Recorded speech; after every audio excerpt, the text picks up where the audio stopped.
नमस्कार किसान भाइयों।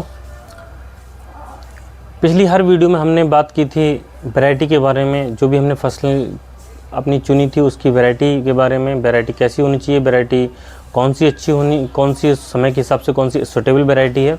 आज हम वैरायटियों की बात नहीं करने वाले हैं। हमने जो फसल को चुनाव किया है, जो इस समय फसल लगने वाली है, उसके पूरे मैनेजमेंट की बात करने वाले हैं। तो वीडियो बहुत लंबा होने वाला है और वही फार्मर, वही किसान भाई इस वीडियो से जुड़ें जो उसमें इंटरेस्ट रखते हैं और उन्हें फसल लगानी है, क्योंकि A to Z जानकारी देने वाला हूं और बिल्कुल भी स्किप किए बिना पूरी अंत तक वीडियो देखेंगे तभी आप इसका लाभ उठा पाएंगे। तो जो किसान भाई इंटरेस्टेड नहीं है वो वीडियो को अभी छोड़ सकते हैं। बाकी स्वागत है आप सबका। मैं आपका दोस्त अशोक शाक्य, एग्रीकल्चर कंसल्टेंट, और स्वागत करता हूँ अपने यूट्यूब चैनल टेक फार्मिंग में, जहाँ मैं आपको इसके खेती से संबंधित सभी जानकारियाँ देने की कोशिश करता हूँ। तो इसी सीरीज़ में किसान भाइयों स्वागत है आपका। और आज बात करते हैं शिमला मिर्च की फसल के बारे में। तो शिमला मिर्च की हमने पिछली वीडियो में डिस्कस कर ही चुके हैं, कौन सी वैरायटी अच्छी है, कौन सी वैरायटी हमें लगानी है। तो उनका चुनाव हम कर लिया है हमने। अब हम बात करते हैं पूरे मैनेजमेंट की बारे में। तो मैनेजमेंट की अगर हम बात करें तो सबसे पहला जो काम है वो खेत की तैयारी है। तो हम खेत का अभी समय नर्सरी लगभग तैयार होने को है कि नर्सरी तैयार हो चुकी है। तो जिनकी नर्सरी तैयार हो चुकी है, होने वाली है, वो अपनी खेत की तैयारी में लग गए हैं और 10 से 15 दिन के अंदर लगभग सभी किसानों की नर्सरी तैयार हो जाएगी। तो खेती की तैयारी हमें पहले से ही करनी है। तो खेती की तैयारी के लिए सबसे पहले आप कम से कम एक जुताई, गहरी जुताई कर लें, जिससे मिट्टी खेत में भरपूर हो जाए। और 3 से 4 जुताई आप उतली कल्टीवेटर से कर सकते हैं। साथ ही साथ आप कल्टीवेटर से जुताई से पहले सड़ी हुई गोबर की खाद अगर मिल जाए तो बहुत ही उत्तम है। और सड़ी हुई गोबर की खाद 1 ट्रॉली बीघा के हिसाब से करीब 4-5 ट्रॉली एकड़ आपको पर्याप्त हो जाएंगी। तो इतना अगर हो जाता है तो सड़ी हुई गोबर की खाद ज़रूर लें। और अगर खाद उपलब्ध ना हो तो आप बर्मी कंपोस्ट ले सकते हैं। बर्मी कंपोस्ट खुद ही बना लें तो सबसे बढ़िया है, और नहीं हो पाए तो आप परचेज़ भी कर सकते हैं मार्केट से। और बर्मी कंपोस्ट की भी अगर व्यवस्था ना हो और ना ले पाएँ तो आप किसी अच्छी कंपनी का जैविक का खाद जो आता है आप वो ले सकते हैं। जैविक खाद की अगर बात करूं तो दयाल कंपनी जैविक खाद देती है। और वो अगर आप अच्छी क्वालिटी में जाएं तो टिस्टेंस कंपनी डोर्स नाम से एक जैविक देती है, उसका सुपर रिज़ल्ट है, उसका देखा हुआ रिज़ल्ट है मेरा, आप वो लगा सकते हैं। इसके बाद अगर हम 2 तरह से खेती कर सकते हैं। एक जैविक तरह से, यानी कि जैविक खेती जो होती है प्राकृतिक खेती है। दूसरा केमिकल फर्टिलाइज़र और उर्वरकों का प्रयोग करके। तो अधिकांश फार्मर अच्छी यील्ड के लिए फर्टिलाइज़र का प्रयोग करते ही हैं, तो रासायनिक खादों का प्रयोग करना पड़ता है। तो इसलिए जो है मैं चाहता हूं कि अगर आप जैविक खेती करना चाहते हैं तो कम से कम शुरुआत करें जैविक खेती की। अगर आप 4 एकड़ केमिकल खेती करते हैं तो कम से कम 1 एकड़ खेत में आप जैविक खेती का प्रयोग कर सकते हैं। तो ज़रूर हमें आने वाला समय जो है, अगर हम मिट्टी को अच्छा बनाना है, मिट्टी को भुरभुरी बनानी है, मिट्टी की उर्वरा शक्ति को बनाए रखना है, तो हमें ज़रूर एक बार लौट करके जैविक खेती, प्राकृतिक खेती पे आना ही पड़ेगा। तो तब अभी हम जो बात कर रहे हैं वो हम केमिकल की ही बात करेंगे, क्योंकि लार्ज स्केल पर अधिकांश फार्मर जो हैं हमारे किसान भाई वो केमिकल खेती करते हैं, फर्टिलाइज़र का प्रयोग करते हैं। तो फर्टिलाइज़र पर बात करते हैं तो फर्टिलाइज़र शिमला मिर्च के लिए करीब प्रति एकड़ के हिसाब से हम DAP का प्रयोग करते हैं। और पोटास की बात करें तो पोटास भी 40 किलो प्रति एकड़ पोटास का प्रयोग करना चाहिए, क्योंकि शिमला मिर्च जो है हैवी कंज्यूम फसल है। और ज़्यादा फर्टिलाइज़र, क्योंकि हमें उत्पादन जब ज़्यादा लेना है तो फर्टिलाइज़र हमें ज़्यादा देना होगा। तो इसी तरह से इसी कड़ी डाल सकते हैं। और जिंक सल्फेट आपको 1 किलो बीघा 5 किलो एकड़ के हिसाब से डालनी है। और सल्फ़र की मात्रा हमारे ज़मीन में, हमारी मृदा में कम होती जा रही है, तो सल्फ़र का प्रयोग ज़रूर करें। अगर आप दाने वाली सल्फ़र लेते हैं, किसी अच्छी कंपनी का अगर सल्फ़र लेते हैं दाने वाली, तो 2 किलो बीघा 10 किलो एकड़ के हिसाब से सल्फ़र का प्रयोग ज़रूर करें। और अगर आप 80% या 90% सल्फ़र WDG फॉर्म में लेते हैं तो 3 किलो एकड़ आप WDG सल्फ़र का प्रयोग करें। तो 12-32-16 लेते हैं तो आप DAP की मात्रा कम कर सकते हैं। वैसे ज़्यादातर सूटेबल DAP और पोटास का कॉम्बिनेशन बहुत ही अच्छा लाभकारी रहता है शिमला मिर्च की खेती के लिए। अब फर्टिलाइज़र की हमने बात कर ली, हम जब मिट्टी तैयार कर चुके हैं तो इन फर्टिलाइज़र्स को हम मिला करके, बढ़िया करके, मिक्सर बना करके और हम अपने खेतों में बिखेर के एक बार सिंगल जुताई करा के पाटा लगा दीजिए। कीड़ों का प्रकोप होता है, उसके लिए केमिकल के लिए अगर हम केमिकल में जाते हैं तो हम कार्बोफ्यूरान 3G का प्रयोग कर सकते हैं, जो क्रिस्टल कंपनी का फ्यूराडान नाम से आता है और नागार्जुना कंपनी का फ्यूरी के नाम से उपलब्ध है मार्केट में। इसी के साथ फिप्रोनिल 0.3% या 0.6% में वायर कंपनी रीजेंट के नाम से देती है, अन्य कंपनियां अलग अलग ब्रांड के नाम से देती हैं, आप उनका प्रयोग कर सकते हैं। यदि आप बायो में मैं बात करूं, बायो में बिविरिया बेसियाना जो है बहुत ही अच्छा बैक्टीरिया है। तो ये जो है टिस्टेंस कंपनी बायो पावर के नाम से मार्केट में उपलब्ध है, मार्केट में देती है। इससे वाइट गिरब कंट्रोल होता है, बाकी अन्य तरह की जो लार्वा या हेलिस्कोपर वगैरह सुंडियाँ होती हैं वो भी बहुत अच्छे से कंट्रोल हो जाती हैं। तो बिविरिया बेसियाना बहुत ही अच्छा स्पर्म है। तो ये आप देखते हैं बिविरिया बेसियाना 1.5% लिक्विड फॉर्मुलेशन में है। इसका जो क्वांटिटी है 1 × 10⁸ CFU/ml, यानी कि प्रति ml 1 × 10⁸ CFU इसका कंटेंट है। तो आप इसके अंदर का पर्याप्त है, इसको आप कल्चर करके भी डाल सकते हैं। और इसका अगर आप ज़मीन में रेते में एक बोतल को आप 4 बीघा यानी 1 एकड़ खेत में लगभग रेत में मिलाकर बखेर सकते हैं, या आप देसी खाद या वर्मी कंपोस्ट में मिलाकर इसे ज़मीन में छिड़काव कर दें, बखेर दें। तो आपके जो ज़मीन में दीमक होगी या फिर बाहिट गिरब जो है गडार वाली जो सुंडी होती है वो अगर है तो वो ख़त्म हो जाएगी और बहुत ही अच्छा इसका रिज़ल्ट है। तो आपको अन्य जो केमिकल हम जो ज़मीन में डालते हैं उसको डालने से बच सकते हैं। तो ये ज़मीन की हमारी पूरी तरह से तैयारी हो गई है। ज़मीन की तैयारी के बाद हमें क्या करना है कि ट्रैक्टर से जो लेज़र आता है कूड़ बनाने का, वो हमें उससे ही हम कूड़ डालें, क्योंकि अगर हम फावड़े से करते हैं तो बहुत मेहनत लग जाएगी, लेबर कॉस्ट बहुत बढ़ जाएगी। तो आप ट्रैक्टर की लेबर रेजर से आप कूड़ को बना दें, मेड़ को बनाएं। ध्यान रखें कि शिमला मिर्च के लिए जो हम कूड़ को बनाएंगे तो दोनों कूड़ों की जो बीच की दूरी है कम से कम 2 फीट की दूरी होनी चाहिए। 24 इंच से कम कूड़ ना बने। और तो कूड़ जब बन जाते हैं, कूड़ों को बनाने का हमारा काम पूरा हो गया है। अब बात आती है शिमला मिर्च की रोपाई की। तो नर्सरी से हम पौधों को शाम के समय 3 बजे के बाद, ये ध्यान रखें किसान भाई कि कोई भी मॉर्निंग या सुबह में हमें रोपाई नहीं करनी है, क्योंकि दिन में धूप हो जाती है और पौधा हमारा मुरझा के सूख के ख़राब हो सकता है। तो इसके लिए सबसे बढ़िया और सबसे अच्छी विधि यही है कि हम 3 बजे से दोपहर के बाद हम अपनी नर्सरी से पौधशाला से पौधों को निकाल करके एक जगह इकट्ठा कर लें और उसे ट्रीटमेंट फफूंदीनाशक से कर लें, ताकि तुरंत हमारे खेत में जाके कोई भी फंगस, कोई फफूंद उस पर अटैक। ट्रीटमेंट करने के लिए कार्बेंडाजेम 50% बावस्टीन के नाम से मार्केट में आती है। तो बावस्टीन से आप ट्रीटमेंट कर सकते हैं। 3 ग्राम प्रति लीटर पानी के हिसाब से आप एक घोल बना लीजिए और उसमें 2 मिनट या 2 से 4 मिनट तक पानी में डुबो के रखें पौधे को आधा, और जो है फिर उसको आप रोपाई के लिए तैयार है। तो इस तरह से किसान भाइयों हम पौधे को शोधित करके डायरेक्ट हम जब खेत में अपने जो हमने खेत तैयार कर रखा है, जो मेड़ बना रखे हैं, जो कूड़ बना रखे हैं, उनमें हमें रोपाई करनी है। तो रोपाई की सबसे अच्छी विधि है, मैंने एक पिछला वीडियो रोपाई का स्पेशल बनाया है, आप उसमें जाकर के वहाँ देख सकते हैं। क्योंकि हमें 3 फिंगर से मिट्टी को हटाना है, सीधे उंगली से प्रेस नहीं करना, क्योंकि जो किसान सीधा अंगूठे से प्रेस करते हैं, अंगूठे से दबा देते हैं, तो पौधे का तना जो है वो पिचक जाता है और जब जाता है जड़ में तो वो उतना एकदम से ग्रोथ नहीं ले पाता पौधा, क्योंकि पौधे को चोटिल हो जाता है और उसकी जड़ें भी इकट्ठी हो जाती हैं और नीचे हमारा स्पेस जहाँ पे जड़ होती है वह नीचे का एरिया स्पेस हो जाता है। ऊपर का तो हम मिट्टी से बंद कर देते हैं, तो नीचे का पौधा हवा से हिलता रहता है, तो जड़ें जल्दी मिट्टी को नहीं पकड़ पाती, इस वजह से पौधा मरने के चांस ज़्यादा रहते हैं। तो हमारे लिए 3 उंगलियों से मिट्टी को पहले पूरी तरह से हटाना, उसके बाद पौधे को रखना और दोनों हाथों से उस मिट्टी को दबाना है, ताकि नीचे हवा का वायु ना रहे और मिट्टी आराम से पौधे की जड़ों तक पहुँच जाए। तो किसान भाइयों इस तरह से अगर हम रोपाई करते हैं तो बहुत ही उत्तम रहेगा, हमारा पौधा ख़राब नहीं होगा जल्दी। एक चीज़ का विशेष ध्यान रखना है कि अगर रोपाई के समय में अगर धूप ज़्यादा है, गर्मी ज़्यादा है, तो हम कुछ किसान क्या करते हैं कि पहले रोपाई कर देते हैं, उसके बाद सिंचाई करते हैं।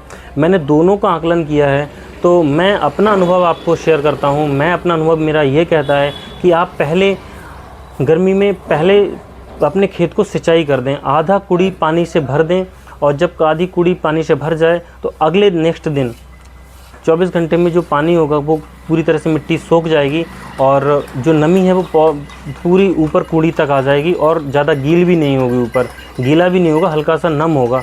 तो आप जब मिट्टी को हटा के जब उसे लगाएंगे तो पौधा एकदम से नमी में बहुत अच्छा चैटता है और बहुत अच्छा ग्रोथ करता है, जड़ें तुरंत पकड़ लेता है। तो इस विधि से करते हैं तो पौधे का नुकसान ज़्यादा नहीं होगा। तो जैसा आपको अच्छा लगे आप दोनों विधियों से आप कर सकते हैं।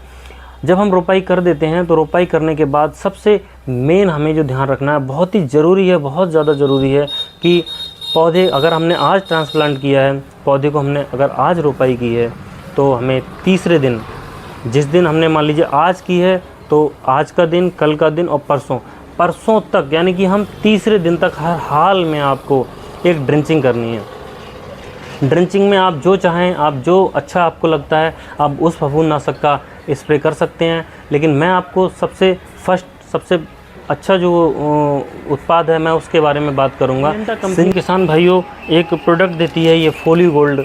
तो फोली गोल्ड इसमें जो है इसका जो कंपोजिशन है वो मेटल एक्सल एंड क्लोरोथायोनिल है। मेटल एक्सल 3.3 WY/W और क्लोरोथायोनिल 33.1% WY/W इसकी कॉम्बिनेशन है। ये भी बहुत ही ज़बरदस्त इसका रिज़ल्ट है, पौधे को जल्दी गलने नहीं देता है और इसका जब जड़ में और तना पे स्प्रे हो जाएगा तो हमारी जो तना गलन और जड़ गलन लगती है, जो बीमारी आती है, वो इससे काफ़ी हद तक कंट्रोल रहती है, जल्दी नहीं आती है। तो किसान भाई इसी के साथ एक और यही कंपनी एक उत्पाद देती है ईशावियोन के नाम से। तो ईशावियोन भी इसके साथ अगर आप मिक्स करके लगा देते हैं तो उसमें कई तरह के अमीनो एसिड्स होते हैं, तो वो जो है जड़ों का तेज़ी से विकास करने में सहायक होते हैं, पौधे को तुरंत पोषण मिल जाता है। तो आप इन दो का स्प्रे कर सकते हैं। इसके अलावा यदि आप पाउडर फॉर्म में जाते हैं तो इंडोफिल कंपनी का एक मेटको नाम से प्रोडक्ट आता है, उसमें मेटल एक्सल 8% और मैनकोजेब 64% रहती है। तो आप अगर उसका स्प्रे करते हैं तो वो भी एक अच्छा ऑप्शन है, अच्छा उत्पाद है। मैं बेचता भी हूँ और काफ़ी लगवाया है किसानों को, किसान काफ़ी संतुष्ट रहते हैं, उससे भी गलन बिल्कुल भी नहीं आती। तो आप इन और अदर कंपनी का अगर आप मेटल एक्सल मैनकोजेब भी प्रयोग कर सकते हैं, कोई दिक्कत वाली बात नहीं है। आप ब्रांडेड के चक्कर में बहुत ज़्यादा पड़ने की ज़रूरत नहीं है, क्योंकि ब्रांडेड जो है थोड़े महंगे भी आते हैं। जेनरिक भी आजकल कंपनियां अच्छे मूल्यों पर, जेनरिक कंपनी जो है वो अगर ये केमिकल देती हैं तो ऐसा नहीं है कि बिल्कुल ही ख़राब होते हैं, वो भी अच्छे होते हैं, हमारा कम पैसे में भी अच्छे रिज़ल्ट आ जाते हैं। नलाही कराते हैं तो हमें किसी भी अच्छी कंपनी का एक जो आपको अच्छा लगे वो आपको एक जाइम वगैरह डालनी है, यानी कि सबसे अच्छा अगर हम माइक्रो न्यूट्रिएंट लेते हैं तो उससे बेटर कुछ भी नहीं है। तो माइक्रो न्यूट्रिएंट के लिए आप जिसमें zinc, sulphur, magnesium, manganese, boron इत्यादि अगर तत्व उसमें हैं तो संपूर्ण खाद है एक तरह से। आप उसको डाल करके आप यूरिया या किसी भी अन्य फर्टिलाइज़र में डाल करके, या जो आजकल बाज़ार में कैल्शियम और मैग्नीशियम का एक बैग आता है 30 किलो का, लगभग 300 से 400-500 रुपए की रेंज में मिल जाता है। आप उसके साथ मिला करके उसको छिड़काव कर सकते हैं। उसके बाद आप हल्की सी निराई करा दें और हल्की हल्की मिट्टी पौधों पर चढ़वाते चलें। इससे हमारा पौधा तेज़ी से विकास करेगा, जड़ों का विकास अच्छा होगा और पौधा का ग्रोथ भी अच्छा होगा। इसके कुछ दिन के बाद अगली जो समस्या आती है वो आती है, अब बीमारियों का सिलसिला शुरू होने वाला है, क्योंकि शिमला मिर्च सेंसिटिव वैरायटी है और बीमारियां और कीटों का अटैक बहुत ज़्यादा रहता है।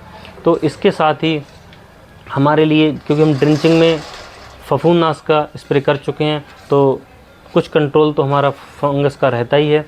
इसके बाद जो पत्तियां, हमारी जो शिमला मिर्च की पत्तियां हैं वो हल्की सी नीचे की ओर या ऊपर की ओर मुड़ना स्टार्ट हो जाती हैं। तो ये जो लक्षण हैं पत्तियों के मुड़ने के, वो किसान भाइयों थ्रिप्स, जैसिड, एफिड और कुछ कीट होते हैं जो पौधे के पत्तियों का रस चूसने लगते हैं, और पत्तियों के रस चूसने की वजह से पत्तियां संकीर्ण होने लगती हैं, पत्तियां सिकुड़ने लगती हैं, मुड़ने लगती हैं। तो वो हमारे लिए सिम्टम्स दिखाई देने लगते हैं। तो किसान भाइयों, हम जो देखते हैं वो पत्तियों पर वो हमें उनके लक्षण दिखाई देते हैं, बीमारियां और हमें कीट नहीं दिखते हैं।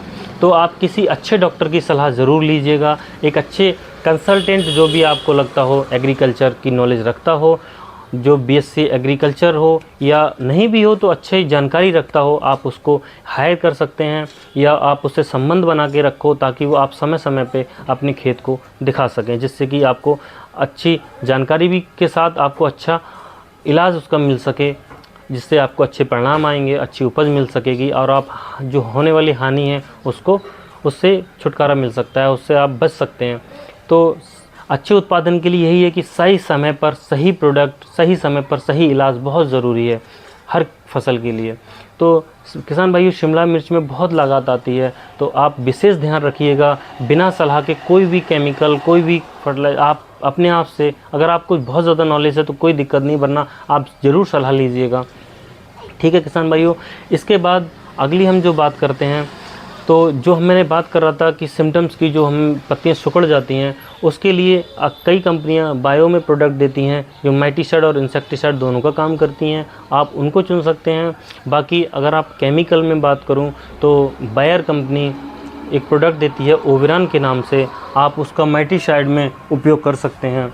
ये माइटिसाइड अच्छा माइटिसाइड है, ओविरान के नाम से आता है मार्केट में, आप इसका प्रयोग कर सकते हैं। इससे जो आपके जो मकड़ी का समस्या आती है, तो मकड़ी लाल, पीली और सफ़ेद जो मकड़ियाँ होती हैं वो बहुत बारीक होती हैं, हमें आँखों से नहीं दिखाई देती, और उनके जो निम्फ होते हैं, बच्चे होते हैं, वो पत्ते को खुरच के उसका रस चूसती रहती हैं, तो वो पत्तियाँ नीचे की ओर सिकुड़ जाती हैं और पत्ती लाल सी पड़ जाती है, रेड हो जाती है। तो वो अगर आप इसका स्प्रे करते हैं तो पत्ती खुल के दोबारा से नई अच्छे से पत्ती नए आने लगते हैं।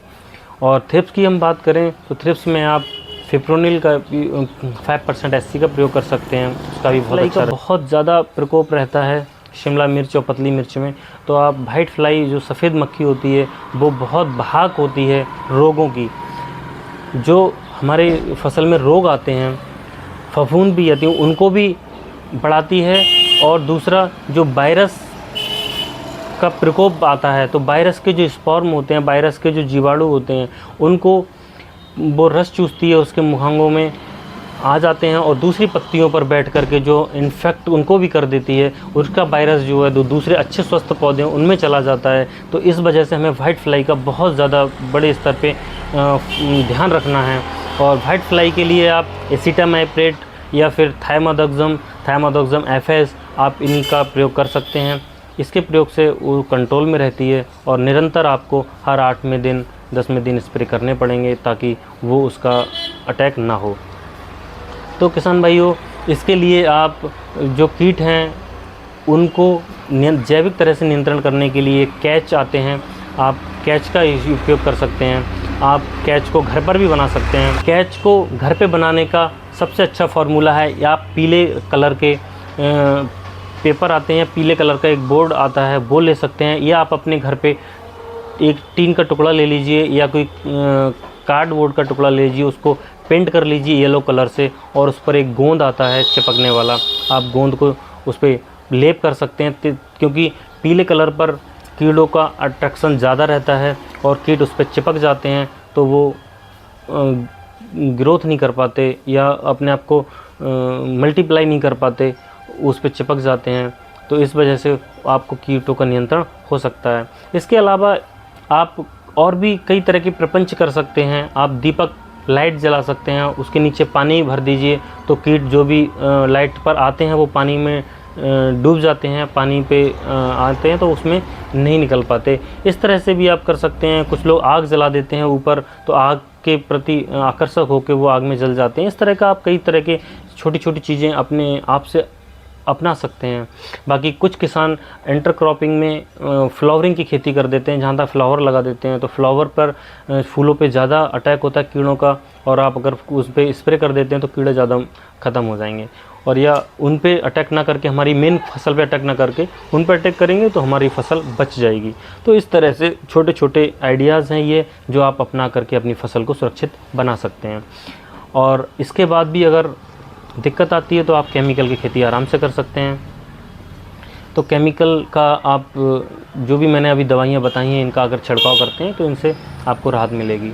बाकी डिटेल वीडियो हर एक बीमारी की आने वाले वीडियो में मैं आपको बताऊंगा, हर एक बीमारी का हर पर्टिकुलर एक बीमारी का पर्टिकुलर क्या इलाज होना चाहिए, क्योंकि वीडियो बहुत लंबा हो जाएगा और ज़्यादा लंबा वीडियो लोग पसंद नहीं करते, देख नहीं पाते हैं, तो कुछ चीज़ें छूट जाती हैं।